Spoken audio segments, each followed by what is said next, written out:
नमस्कार. EDU 606 संशोधन कार्यकृती मूल्यमापन या प्रॅक्टिकलच्या तिसऱ्या ॲक्टिव्हिटीच्या संदर्भामध्ये मी तुम्हाला या व्हिडिओच्या माध्यमातून मार्गदर्शन करणार आहे. ही तिसरी जी कृती आहे किंवा तिसरी जी ॲक्टिव्हिटी आहे तर त्यामध्ये काय अभिप्रेत आहे हे पहिल्यांदा माहीत करून घेऊया. कारण तुमचं जे 10 मार्क आहे त्या ॲक्टिव्हिटीला जे 10 मार्क दिलेले आहेत 10 मार्कासाठी विद्यापीठाला अभिप्रेत काय आहे तर ते जर तुम्ही समजून घेतलं तर तुम्हाला ती कृती लिहिताना सोपं जाईल. तुम्हाला प्रेझेंटेशनच्या सहाय्याने दाखवतो.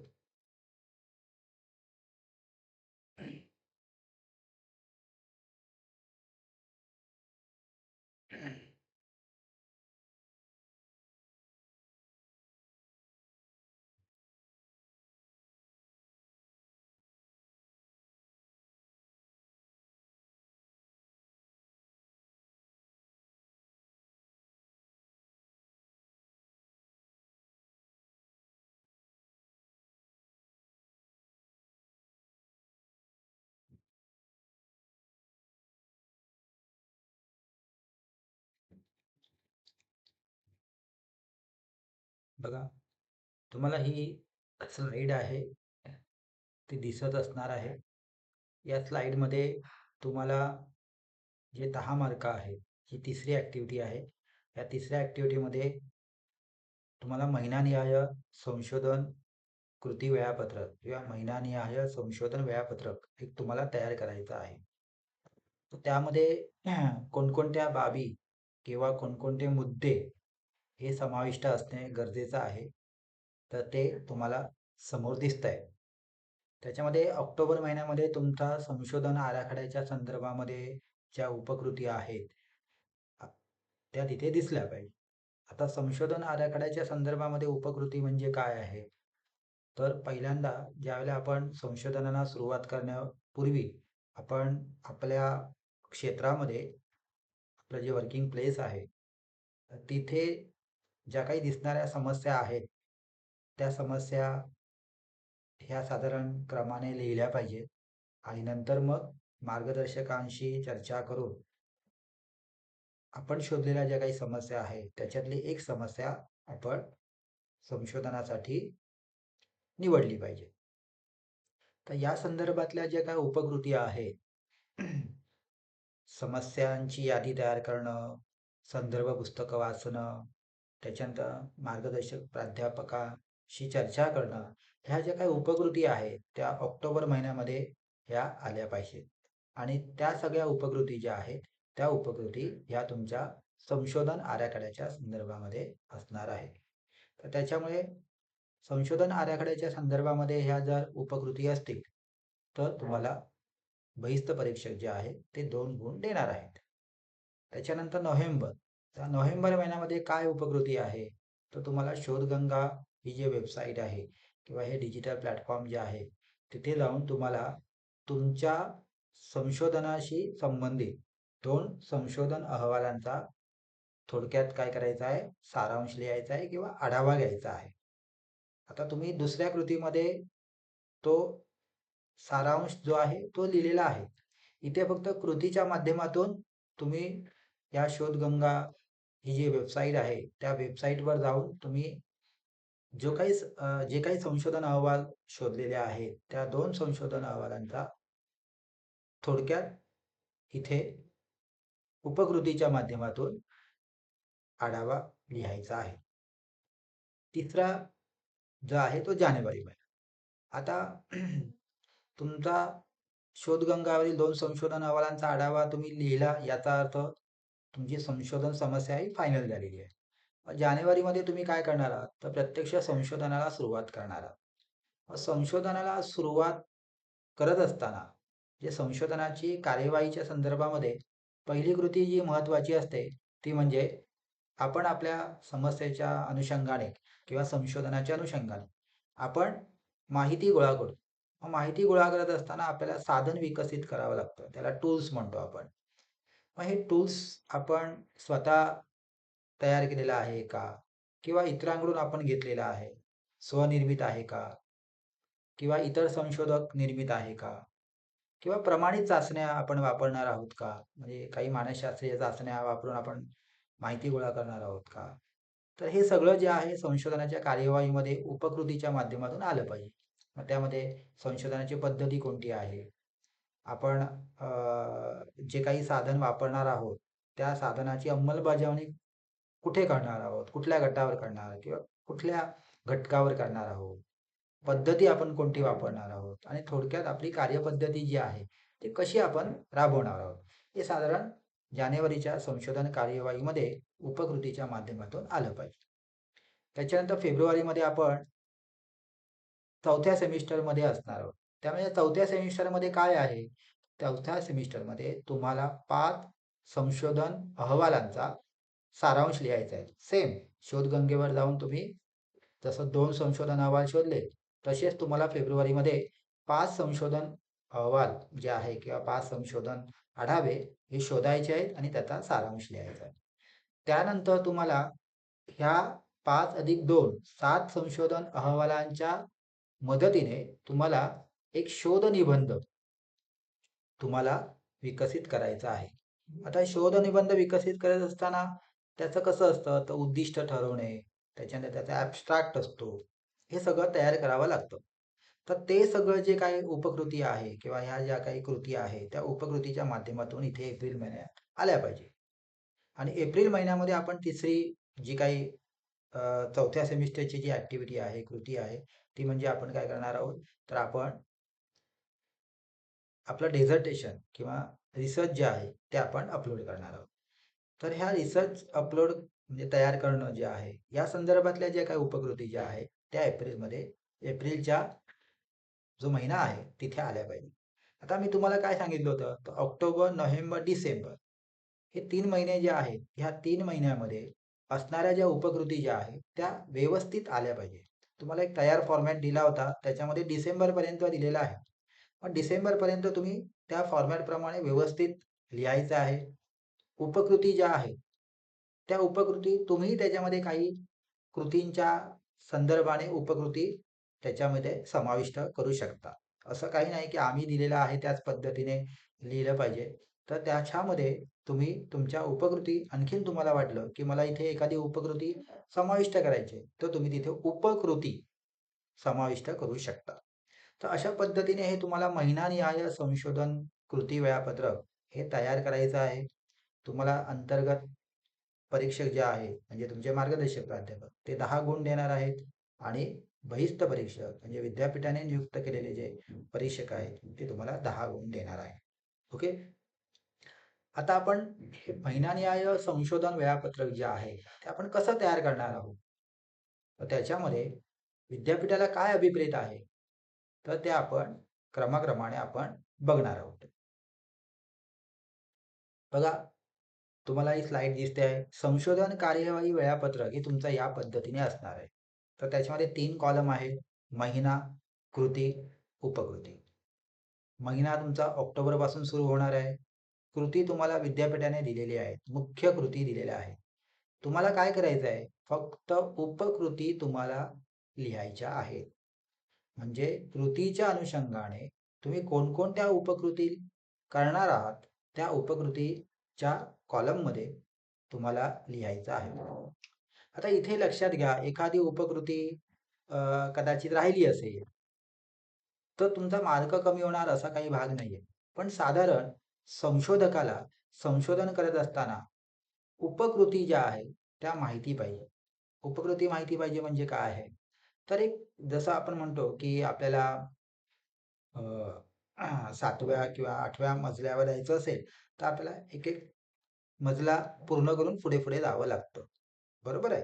तर त्याच पद्धतीने आहे. जर आपल्याला संशोधन हे चांगल्या प्रतीचं, उत्तम दर्जाचं करायचं असेल, तर आपल्याला जो पाया आहे, त्या पायापासून आपल्याला व्यवस्थित एक-एक स्टेप, एक-एक पायरी ही पूर्ण करून पुढे-पुढे जावं लागतं.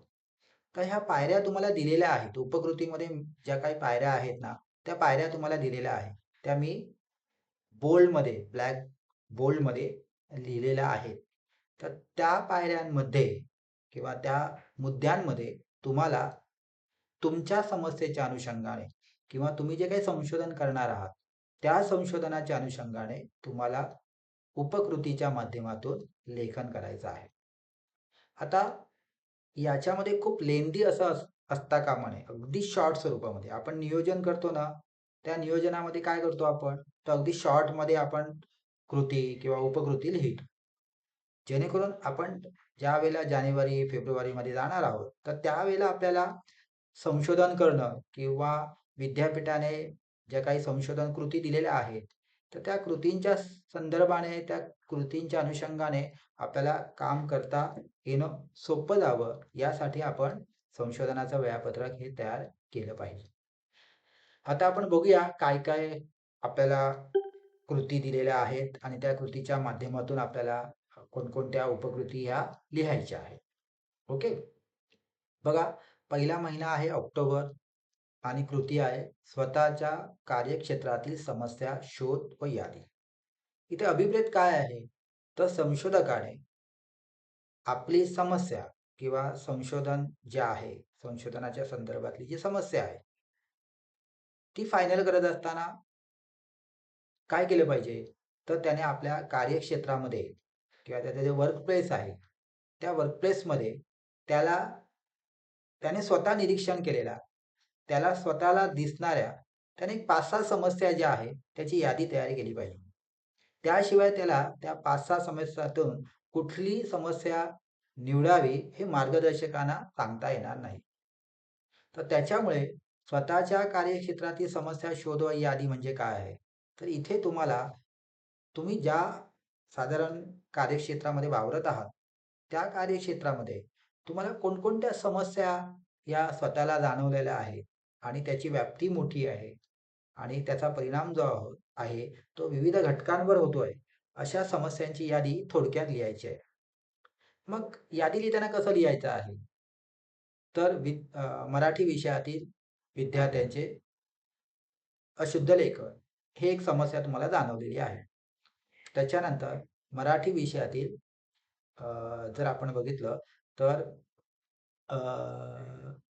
स्वाध्याय लेखन, त्याच्यानंतर मराठी विषयातील गृहपाठ न करणे, ज्या काही आहे, मी तुम्हाला एक उदाहरण सांगितलं. तुम्हाला अजून वेगळ्या क्षेत्रातील काही समस्या जाणवलेल्या आहेत, त्या थोडक्यात इथे लिहायच्या आहेत. एक साधारणपणे 7 ते 8 समस्यांची यादी तिथे आली पाहिजे. अगदी थोडक्यात लिहायचं आहे. इथे समस्या विधान लिहायचं नाही.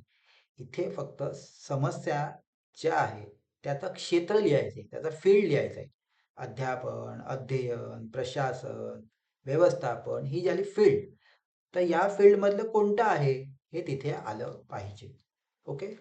दुसरं आहे संदर्भ ग्रंथाचं वाचन. आता संदर्भ ग्रंथाचं वाचन म्हणजे काय आहे, आता तुम्ही त्या समस्यावरती लिहिलेल्या आहे. आता या समस्यांच्या अनुषंगाने तुम्हाला काही पुस्तकंही वाचली पाहिजेत. मग ती संशोधनाशी संबंधित असेल किंवा तुमच्या समस्येच्या संबंधित असेल, तर ती वाचणंही गरजेचं आहे. मग इथे काय लिहिलं आवश्यक आहे, तर तुम्ही कोणकोणती पुस्तकं वाचली, वरच्या ज्या समस्येची यादी तुम्ही जी तयार केलेली आहे, त्या यादींच्या संदर्भामध्ये तुम्ही कोणकोणती पुस्तकं वाचलेली आहेत. काही जण काही जणांनी संशोधनाची पुस्तकं वाचलेली असेल, काही जण अजून काही मॅगझिन्स असतील, काही इंटरनेटवरील साहित्य असेल, ते जे काही वाचलेलं आहे ना, ते इथे संदर्भ ग्रंथाचे वाचन या मुद्द्यामध्ये आलं पाहिजे. आता इथे काय लिहायचं आहे, पुस्तक म्हणजे त्या पुस्तकाचं नाव, लेखकाचं नाव किंवा तुम्ही जर विकिपीडियावर शोधलेलं असेल तर त्याची लिंक, विकिपीडियावर जे काय आहे, तो विषय काय आहे, तो तिथे लिहायचा आहे. एखादं नियतकालिक असेल, एखादं मॅगझिन्स असेल, एक काही शैक्षणिक अंक असतील, तर त्या शैक्षणिक अंकामधला कुठला संदर्भ तुम्ही वाचला आहे, ते तेवढं तिथे लिहायचं आहे. म्हणजेच काय, संदर्भ ग्रंथाचं वाचन. तुम्ही कोणकोणते संदर्भ वाचलेले आहेत, संदर्भ ग्रंथ वाचलेले आहेत, त्याचा थोडक्यात तिथे सारांश तिथे लिहायचा. त्याच्यानंतर तिसरा मुद्दा आहे तज्ञ व्यक्ती व मार्गदर्शक यांच्याशी केलेली चर्चा. तज्ञ व्यक्ती, आता मार्गदर्शक एक आहे, म्हणजे तुम्हाला जे मार्गदर्शन करणारे ते आहेत. त्याचबरोबर काही जण असे असतात की मार्गदर्शकांच्या व्यतिरिक्त सुद्धा काही तज्ञ व्यक्तींशी तुम्ही चर्चा करता. तर तुम्ही शिक्षक म्हणून काम करत असता, तर त्यावेळेला तुमचे जे तज्ञ व्यक्ती असतील, जे मुख्याध्यापक असतील किंवा वरचे अजून अधिकारी व्यक्ती असतील, तर त्यांच्याशी तुम्ही चर्चा केलेली आहे. कारण काही जण जे आहेत त्यांना संशोधन करत असताना अ, त्यांच्या फील्डमधल्या ज्या तज्ञ व्यक्ती असतात, तर त्यांची गरज लागते, त्यांच्या मार्गदर्शनाची गरज लागते. मग तुम्ही जर तज्ञ व्यक्ती आणि मार्गदर्शक यांच्याशी चर्चा केलेली असेल, तर तिथे लिहायचं आहे. अमुक-अमुक तज्ञ व्यक्ती आणि अमुक-अमुक मार्गदर्शक जे काय आहे, यांच्याबरोबर चर्चा केल्यानंतर कोणकोणते मुद्दे मिळाले तुम्हाला, की त्यांनी सांगितलं, की बाबा ज्या समस्येची यादी आहे त्याच्यामधले हा संदर्भ किंवा ही समस्या तुम्हाला संशोधनासाठी फार उपयोगी पडू शकते. असं तुम्हाला मिळालेलं आहे. जे काही मिळालेलं आहे, काय मुद्दे मिळालेले आहेत किंवा त्याने काही अजून मार्गदर्शन केलं. मार्गदर्शकाने केलेलं असेल तर मार्गदर्शकाने लिहा. मार्गदर्शकांबरोबर तज्ञ व्यक्तीने सुद्धा केलेलं आहे. ते काय केलेलं आहे त्याचे मुद्दे फक्त तिथे लिहिणं अपेक्षित आहे. संपूर्ण माहिती ही तिथे लिहायची नाही, फक्त मुद्दे अपेक्षित आहेत. ओके. नंतरचा मुद्दा असा आहे की मार्गदर्शकाच्या मदतीने संशोधन समस्या निश्चिती तुम्ही निश्चित केलेली समस्या लिहा. आता इथे काय लिहायचं आहे की तुम्ही समस्या यादी तिथे लिहिली, संदर्भ पुस्तकांची नावं लिहिली, तज्ञ व्यक्ती आणि मार्गदर्शक यांच्याशी केलेली चर्चेतून मिळालेले मुद्दे लिहिले. आता तुम्ही काय करायचं आहे, या सगळ्याचा परिपाक म्हणजे तुम्ही संशोधन समस्या काय करायची निश्चित करायची आहे किंवा मार्गदर्शकाने सांगितलंय किंवा ही समस्या तुम्ही काय करा, निश्चित करा.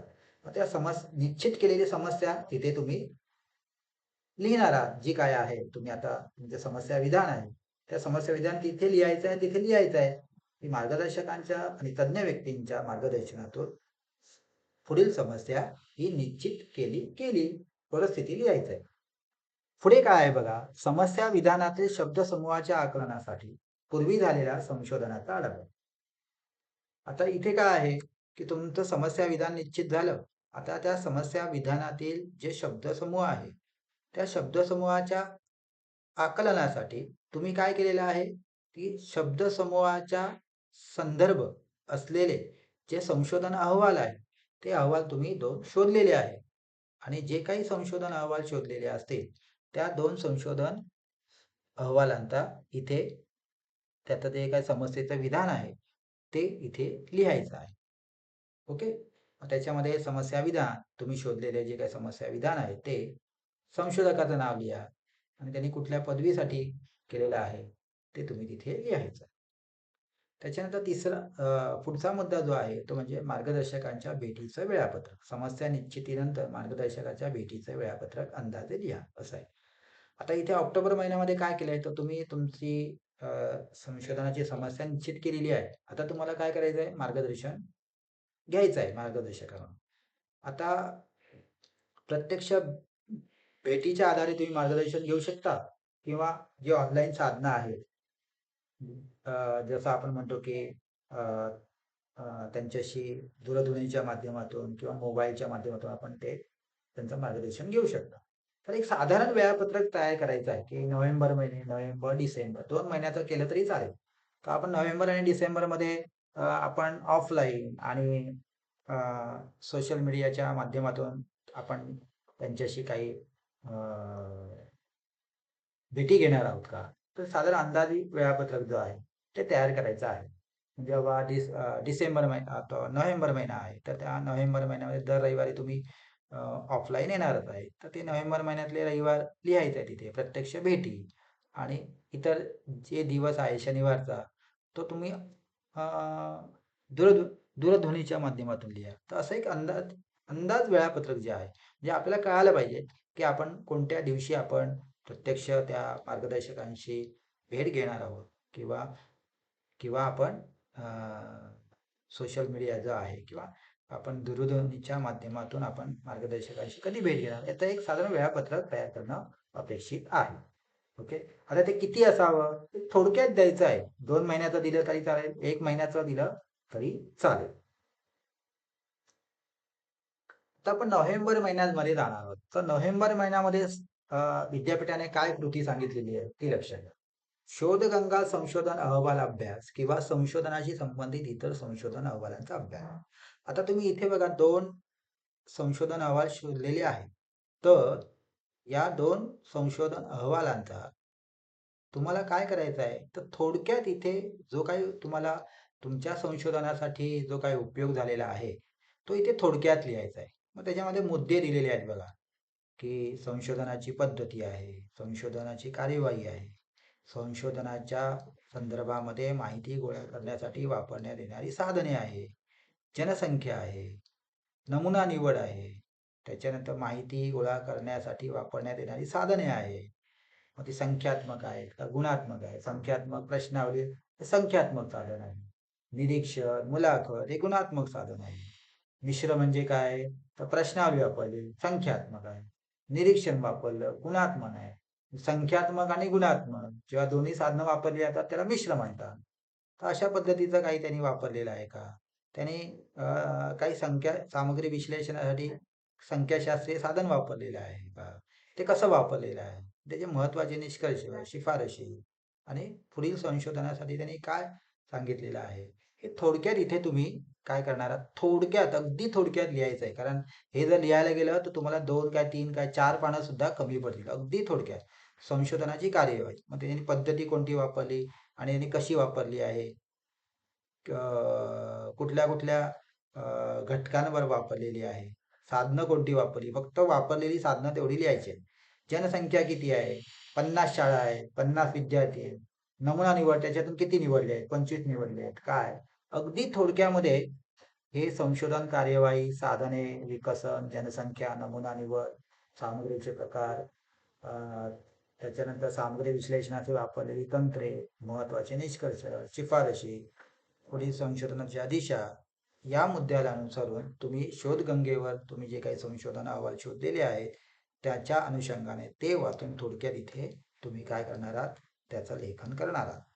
ओके. त्याच्यानंतर संशोधन आराखडा दुरुस्ती व अंतिम संशोधन आराखडा विकसन. आता हे सगळं झाल्यानंतर तुम्ही तुमच्या संशोधन आराखड्यामध्ये काय केलेली आहे? दुरुस्ती केलेली आहे. आणि आता अंतिम संशोधन आराखडा तुम्ही विकसन करून तो काय केलेला आहे? तो तुम्ही अभ्यास केंद्रावर जमा केलेला आहे. त्याचा दिनांक लिहा. आता ते नोव्हेंबरमधला इथे नोव्हेंबरमधली कुठलीही तारीख टाका. संशोधन आराखडा टंकलेखन करून तो अभ्यास केंद्रावर जमा केला. या तारखेला जमा केला. ओके, असं तिथे लिहायचं आहे. पुढचं आहे संशोधन कार्यकृती निहाय वेळापत्रक तयार करणे. पुढील संशोधन कृती केव्हा व कोणत्या करणार आहात ते लिहा. संशोधन कृती निहाय वेळापत्रक म्हणजे काय आहे? तर लक्षात घ्या की आता आपल्याला संशोधन कृती ज्या आहेत त्या कृती निहाय हे वेळापत्रक जे आहे ते तुम्हाला हे तयार करायचं आहे. आता कृतीनिहाय वेळापत्रक याच्या संदर्भामध्ये जर आपण बघितलं तर संशोधनाच्या संदर्भामध्ये आपण ज्या काही कृती करणार आहोत हा तर या कृतींच्या संदर्भामध्ये आपण इथे एक थोडक्यात वेळापत्रक आपण तयार करणार आहोत. तर त्याच्यामध्ये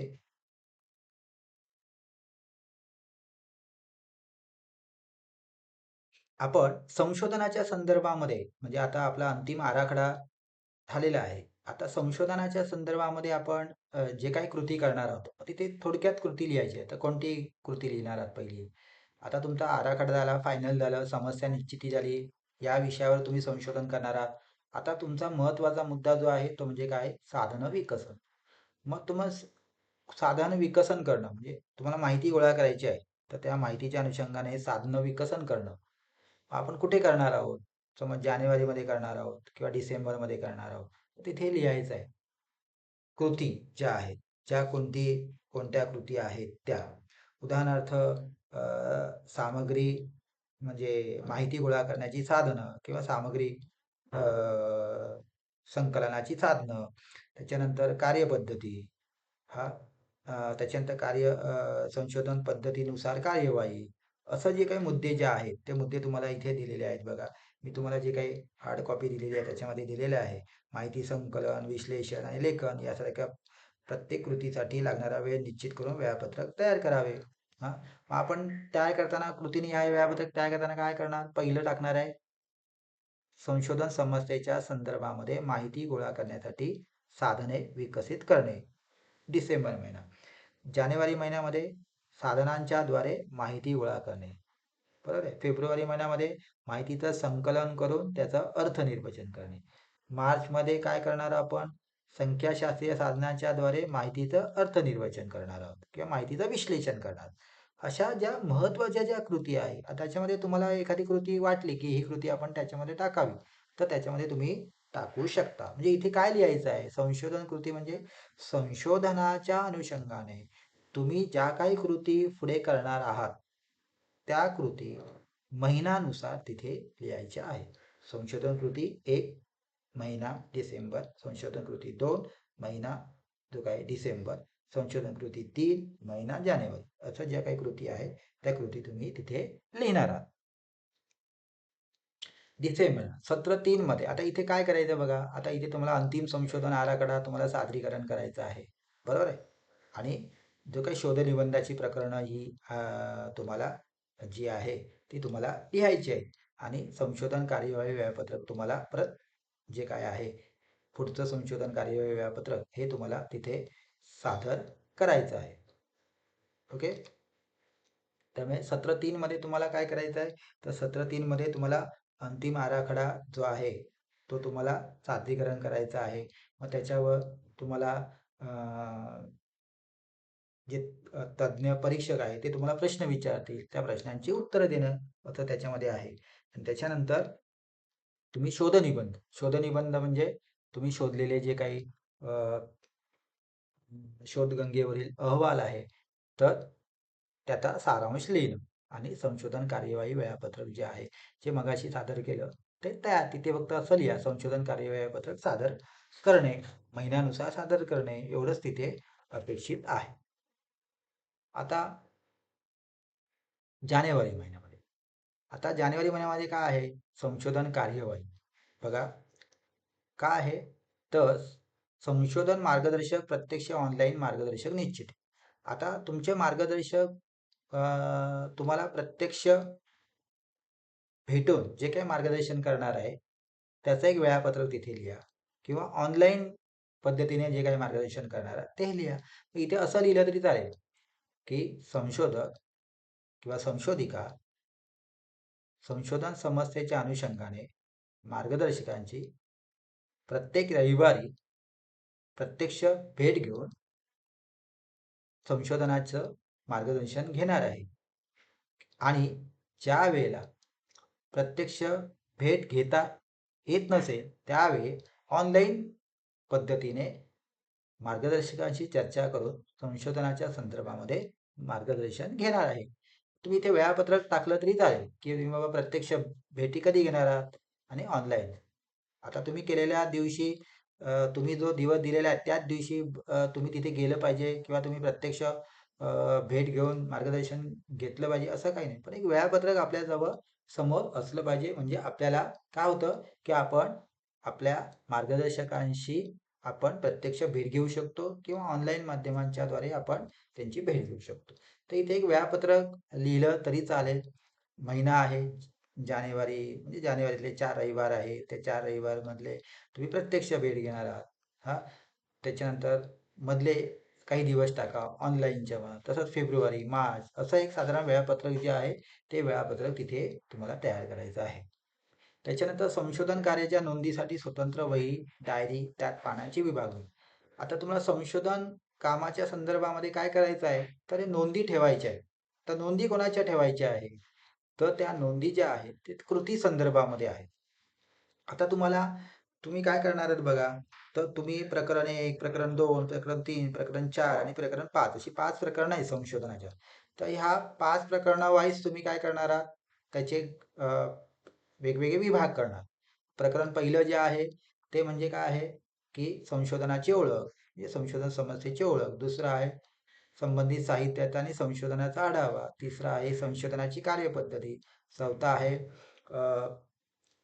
माहितीचे संकलन आणि अर्थनिर्वचन. आणि पाचवा आहे निष्कर्ष आणि शिफारशी.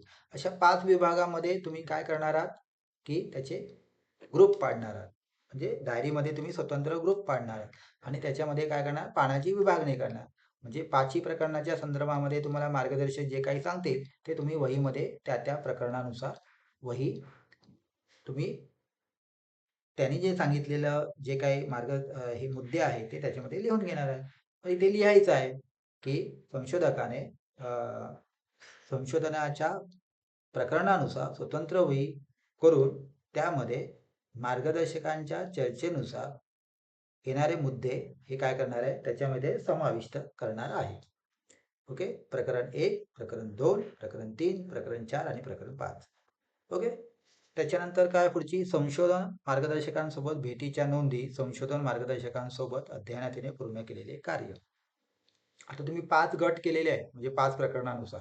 मग त्या 5 प्रकरणामध्ये तुम्ही काय करणार आहात की आपलं झालेलं काम जे आहे ते तिथे तुम्ही काय करणार आहात, त्याच्यात पूर्ण झालेलं काम त्या ग्रुपमध्ये आपण टाकणार आहोत. मग तिथे लिहू शकता असं की संशोधक किंवा संशोधिका प्रकरणावाईज जे काय आहे झालेलं काम जे आहे त्या मुद्द्यानुसार त्या वहीमध्ये लिहिणार आहे. ओके. म्हणजे तुम्ही ज्याला संशोधन, आता तुम्हाला 4थ्या सेमिस्टरला काय करायचं आहे, तर पूर्ण संशोधनाची 5 प्रकरणं लिहायची आहेत. म्हणजे मग तुम्हाला वही घातल्यामुळे तुम्हाला ते समजेल की आपल्याला बा पहिल्या प्रकरणामध्ये हे लिहायचं आहे. मग त्या संदर्भामध्ये मार्गदर्शकांनी आपल्याला काय सांगितलेलं आहे, मग त्याला अनुसरून आपण काय करणार आहे, एक प्रकरण पूर्ण करणार आहोत. पुढे आहे अडचणीच्या मुद्द्यांबाबत अपेक्षित मार्गदर्शन, संशोधन मार्गदर्शन आणि केलेले मार्गदर्शन. पुढील मार्गदर्शन भेटीचा स्थळ व दिनांक निश्चिती. जे आता पुढे फेब्रुवारी मार्चमध्ये आपण जे काही मार्गदर्शकांकडून जे काही मार्गदर्शन घेणार आहोत त्याचा एक अंदाज वेळापत्रक जे आहे मगाशी सांगितल्या पद्धतीने फेब्रुवारी, मार्च, नंतर प्रत्यक्ष भेटीचा जो काही दिनांक आहे आणि कुठे आपण भेटणार आहोत, तर अभ्यास केंद्रावर, याचा एक टाइम टेबल तयार करायचा आहे. त्याच्यानंतर फेब्रुवारीमध्ये सत्र 4 जनसंख्या व नमुना निश्चिती. आता मी काय सांगितलं होतं की जानेवारी फेब्रुवारी पासून जसं आहे तसंच लिहा. जसं तुम्हाला दिलेलं आहे मी लिहून तसंच लिहायचं. मग याच्यामध्ये उपकृती काय आहे बघा, संशोधन समस्येला अनुसरून जनसंख्या व नमुना निवड प्रकार असं आहे. बघा आता तुमची जनसंख्या काय आहे, साधारण तुम्ही ठरवलेली असणार आहे. जनसंख्या बाबा एवढी आहे, म्हणजे एवढ्या शाळा आहे ती जनसंख्या. त्याच्यातून तुम्ही नमुना निवडलेला आहे, तो नमुना आहे एवढा आहे. म्हणजे जनसंख्या 50 आहे, नमुना निवड काय आहे 25 आहे. मग तुम्ही तिथे जनसंख्या ही 50 आहे, नमुना निवड ही 25 आहे आणि प्रकार कोणता आहे नमुना निवडचा, तो संभाव्यता असंभाव्यता पद्धती किंवा संभाव्यता पद्धती आणि त्याच्यापैकी लॉटरी हे प्रकार आहे. आता इथे फक्त जनसंख्या आणि नमुना निवड, तुमची जनसंख्या किती आहे, नमुना निवड कोणता आहे, किती आहे, एवढं लिहिलं तरी चालेल. आता त्याच्यानंतर तुम्ही काय करणार आहात, तर साधनांची निश्चिती. म्हणजे साधन म्हणजे काय, तर माहिती गोळा करण्यासाठी वापरण्यात येणारं साधन. मग ते कोणतं आहे, तुम्ही स्वतः निर्मित आहे, स्वतः निर्मिती केलेली आहे किंवा इतर संशोधकाने तुम्हाला दिलेलं आहे का प्रमाणित आहे. आता तुमचं बहुतेक जणांचं संशोधक निर्मित आहे म्हणून साधनांची निश्चिती तिथे संशोधक निर्मित एवढंच लिहायचं आहे. त्याच्यानंतर प्रकरण निहाय मुद्दे व उपमुद्दे तयार करणे. तिथे असंच लिहायचं प्रकरण आहे. प्रकरण पहिलं संशोधन विषयाची ओळख, या काय करणार मुद्दे व उपमुद्द्याची मांडणी संशोधक करणार आहे. त्याच्यानंतर संशोधन मार्गदर्शकांना तपासून घेणे, जे काही तुम्ही लिहिलेलं आहे मुद्दे उपमुद्दे तपासून घेणे तसंच लिहायचे. शोध निबंध विकसनासाठी 5 संबंधित लेखाचा अभ्यास करणे. तर शोध तुम्हाला पुन्हा काय करायचं आहे, तुम्हाला जसं आता तुम्ही 2 संशोधन अहवाल शोधले, तसेच तुम्ही काय करणार आहात फेब्रुवारी 5 संशोधन अहवाल काय करणार आहात त्याच पद्धतीने शोधणार आहात. तिथे शोध निबंध विकासासाठी 5 संबंधित लेखाचा अभ्यास करणे. त्याच्यामध्ये काय लिहिणार आहात तुम्ही, शोधगंगा या वेबसाईटवर जाऊन आपल्या संशोधनाच्या अनुषंगाने 5 संशोधन अहवाल शोधणे, एवढंच तिथे लिहायचं. शोधगंगावरून संशोधनाशी संबंधित 5 संशोधन अहवालांचा अभ्यास करणे व प्रकरण 2 साठी लेखन करणे. आता शोधगंगेवरून संशोधन संबंधित 5 संशोधन अहवालांचा अभ्यास करणे म्हणजे काय करणार आहात, तर शोधगंगा या वेबसाईट वरून घेतलेल्या अहवालांचा आपल्या संशोधनासाठी कसा उपयोग झालेला आहे, होणार आहे, ते त्याच्यामध्ये थोडक्यात लिहायचं आहे. किंवा नुसतं असं लिहिलं शोधगंगावरून संशोधनासंबंधी 5 संशोधनाचा अभ्यास करणे आणि प्रकरण 2 साठी लेखन करणे एवढं लिहिलं तरी चालेल. ओके. किंवा त्याच्यामध्ये बाबा प्रकरण 1 संशोधन समस्येची ओळख, प्रकरण 2 संबंधित साहित्य व संशोधनाचा आढावा, प्रकरण 3 संशोधनाची कार्यपद्धती, प्रकरण 4 माहितीचं संकलन आणि अर्थ नियोजन आणि प्रकरण 5 जे आहे निष्कर्ष आणि शिफारसी. या सगळ्या 5ही प्रकरणासाठी संशोधन अहवालांचा उपयोग करणे असं जरी लिहिलं तरी चालेल. सत्र 4 मार्च मध्ये काय आहे साधन विकसन आणि सामग्री एकत्रीकरण. आता तुम्हाला साधन वापरायचं आहे तर साधन कोणतं आहे ते तुम्ही तिथे लिहिणार आहात किंवा प्रश्नावली आहे मुलाखत आहे आणि ते कसं वापरणार आहात कोणावर वापरणार आहोत ते त्याचं थोडक्यात तिथे लिहायचं आहे. नंतर मग काय करायचं तुम्ही करणार आहात तर आता साधन वापरलं माहिती आली त्याचं एकत्रीकरण करायचं. एकत्रीकरण झाल्यानंतर प्रकरण 1 व 2 चे प्रकरण 1 जो आहे प्रकरण 1 संशोधन विषयाचे प्रकरण 2 संबंधित साहित्य संशोधनाचा आढावा तुम्ही लेखन करणार आहे. प्रकरण 3 आणि 4 5 चे मुद्दे तुम्ही तयार करणार आहात. प्रकरण 3 4 5 जे आहे त्याचे मुद्दे तुम्ही तयार करणार आहात. त्यामुळे तिथे फक्त एवढंच लिहिलं तरी चालेल. प्रकरण 3 4 5 चे मुद्दे तयार करणं. तर अशा पद्धतीने तुम्हाला हे संशोधन कार्यवाही वेळापत्रक हे तयार करायचं आहे. याच्यामध्ये काय महत्वाचं आहे तर याच्यामध्ये महिनानिहाय तुम्हाला ज्या कृती दिलेल्या आहे त्या कृतीला अनुसरून तुम्ही उपकृती काय करणार आहात हेच अपेक्षित आहे. तर काही वेळेला एखादी उपकृती ही कमी होऊ शकते. काही जण त्याच्यामध्ये आणखी उपकृती ऍड करू शकतात. तर शेवटी ते संशोधकावर आहे. संशोधक कसं संशोधन अहवाल वाचतो आणि त्याच्यानुसार आपल्या उपकृतीमध्ये कसा भर घालतो हे संशोधकावर अवलंबून आहे. पण साधारणपणे या पद्धतीने तुम्ही संशोधन वेळापत्रक तयार केलं तर तुम्हाला संशोधन करताना काहीही शंका किंवा अडचण येणार नाही. ओके. तर त्याच्यामुळे सगळ्यांनी या पद्धतीने संशोधन कार्यवाही वेळापत्रक तयार करा. हा साधारण पाठपोट जे आहे ते साधारण 2 किंवा 3 अशी पेजेस हे झालं पाहिजे. नंतर मग टायपिंग करून ते काय करणार आहात तुम्ही त्याची सेटिंग करायची आहे आणि तुमच्या मार्गदर्शकांची पहिला मुखपृष्ठावर सही घ्यायची आहे. केंद्र समन्वयकाची सही घ्यायची आहे आणि ते अपलोड करायचं. ओके. वेळापत्रक मध्ये जो पहिला भाग आहे पहिला म्हणजे समस्यांची यादी संदर्भ पुस्तकांची यादी देणं हे सगळं जे आहे ते व्यवस्थित लक्षात ठेवा का तुम्हाला त्याच्यावर जास्त प्रश्न हे विचारले जाणार आहे. ओके. होप त्याच्यामुळे तुम्हाला हे या गोष्टी समजल्या असतील. अजूनही जर काही समजलं नसेल तर मला व्हॉट्सअपद्वारे तुम्ही प्रश्न विचारू शकता. ओके. धन्यवाद.